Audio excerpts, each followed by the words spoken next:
बंगळुरूत आरसीबीच्या विजयोत्सवादरम्यान Chinnaswamy stadium बाहेर चेंगराचेंगरी, 10 जणांचा मृत्यू, 25 पेक्षा जास्त जण जखमी, मृतांचा आकडा वाढण्याची शक्यता.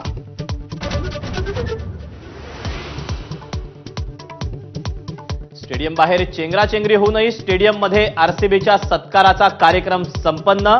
10 मिनिटात कार्यक्रम संपवला. कर्नाटकचे उपमुख्यमंत्री डी.के. शिवकुमार यांचं वक्तव्य. बंगळुरूतील चेंगराचेंगरीवरून राजकारणाला सुरुवात. काँग्रेस सरकारच्या बेजबाबदारपणामुळे 10 जणांचा मृत्यू, भाजपचा आरोप. तर अनियंत्रित गर्दीमुळे उपाययोजना करण्यास अपुरा वेळ पडला. कर्नाटकच्या मुख्यमंत्र्यांची सारवासारव.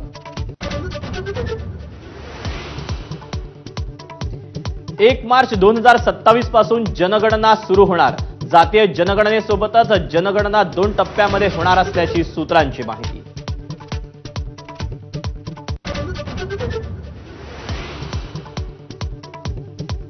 आगामी स्थानिक स्वराज्य संस्था निवडणुकीत मुंबईत भाजप मोठा तर शिंदे लहान भाऊ. ठाण्यात मात्र उलट चित्र दिसणार. मुंबईसाठी भाजपचा 150चा नारा, सूत्रांची माहिती.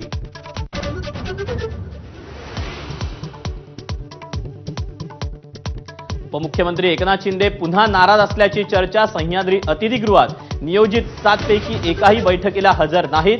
आपत्ती व्यवस्थापन विभागाच्या बैठकीला देखील दांडी.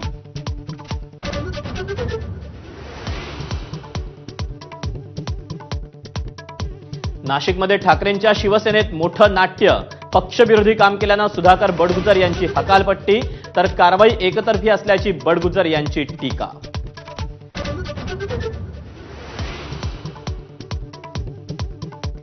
अनेक गुन्हे दाखल असलेल्या बडगुजरांना भाजपमध्ये घेऊ नका. आमदार सीमा आहेर यांची जाहीर भूमिका.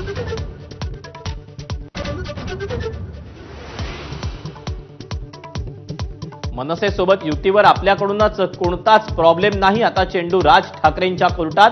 मातोश्रीवरील बैठकीत उद्धव ठाकरेंचं वक्तव्य.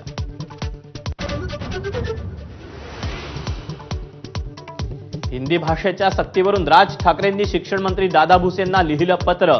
निर्णय मागे घेतल्यानंतर पुन्हा पहिलीपासून हिंदी सक्ती केल्यास तीव्र आंदोलन करणार, राज ठाकरेंचा इशारा.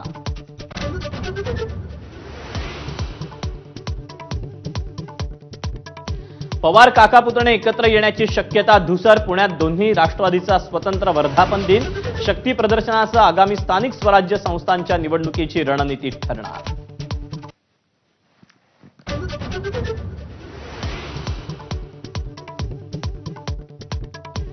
निलेश चव्हाणच्या शस्त्र परवान्याचं मंत्रालय कनेक्शन समोर. तत्कालीन गृहराज्यमंत्री सतेज पाटलांना दिलेल्या अहवालात पुणे पोलिसांनी निलेशवरच्या गुन्ह्यांची माहिती लपवली.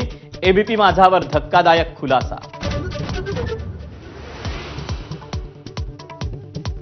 संसदेच्या पावसाळी अधिवेशनाची तारीख ठरली. 21 जुलै ते 12 ऑगस्ट दरम्यान अधिवेशन. संसदीय कामकाज मंत्री किरेन रिजिजू यांची माहिती.